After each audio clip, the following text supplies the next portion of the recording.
Mark 15. And as soon as it was morning, the chief priests held a consultation with the elders and scribes and the whole council. And they bound Jesus and led him away and delivered him over to Pilate. And Pilate asked him, "Are you the king of the Jews?"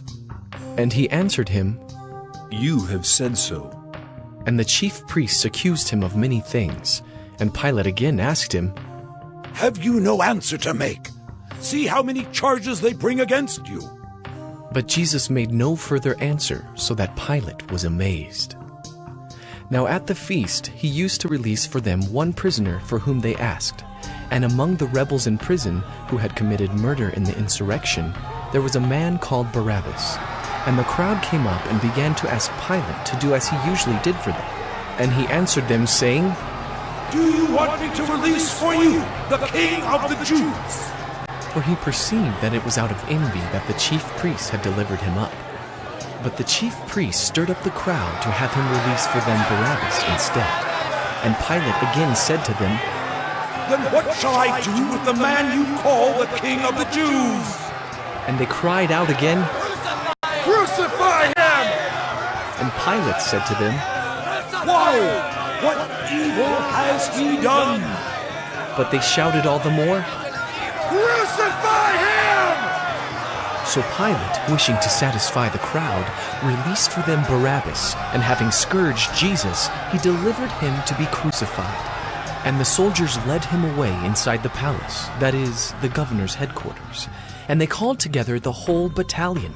And they clothed him in a purple cloak, and twisting together a crown of thorns, they put it on him, and they began to salute him.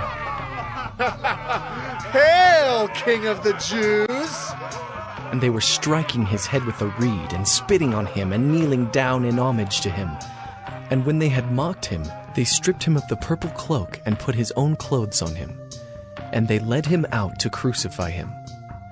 And they compelled a passerby, Simon of Cyrene, who was coming in from the country, the father of Alexander and Rufus, to carry his cross. And they brought him to the place called Golgotha, which means place of a skull. And they offered him wine mixed with myrrh, but he did not take it. And they crucified him, and divided his garments among them, casting lots for them, to decide what each should take. And it was the 3rd hour when they crucified him. And the inscription of the charge against him read, "The King of the Jews." And with him they crucified 2 robbers, one on his right and one on his left. And those who passed by derided him, wagging their heads and saying, "Aha! You who would destroy the temple and rebuild it in 3 days, save yourself and come down from the cross." So also the chief priests with the scribes mocked him to one another, saying, He saved others. He cannot save himself. Let the Christ, the King of Israel, come down now from the cross, that we may see and believe. Those who were crucified with him also reviled him. And when the 6th hour had come, there was darkness over the whole land until the 9th hour. And at the 9th hour Jesus cried with a loud voice, "Eloi, Eloi, lama sabachthani," which means, "My God, my God, why have you forsaken me?" And some of the bystanders hearing it said, "Behold, he is calling Elijah." And someone ran and filled a sponge with sour wine, put it on a reed and gave it to him to drink, saying, Wait, let us see whether Elijah will come to take him down. And Jesus uttered a loud cry and breathed his last. And the curtain of the temple was torn in 2 from top to bottom. And when the centurion who stood facing him saw that in this way he breathed his last, he said, "Truly, this man was the Son of God." There were also women looking on from a distance, among whom were Mary Magdalene, and Mary the mother of James the younger and of Joses, and Salome. When he was in Galilee, they followed him and ministered to him, and there were also many other women who came up with him to Jerusalem.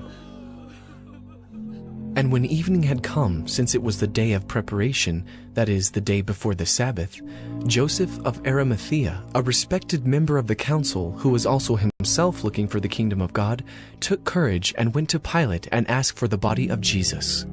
Pilate was surprised to hear that he should have already died, and summoning the centurion, he asked him whether he was already dead. And when he learned from the centurion that he was dead, he granted the corpse to Joseph. And Joseph bought a linen shroud, and taking him down, wrapped him in the linen shroud and laid him in a tomb that had been cut out of the rock. And he rolled a stone against the entrance of the tomb. Mary Magdalene and Mary the mother of Joseph saw where he was laid.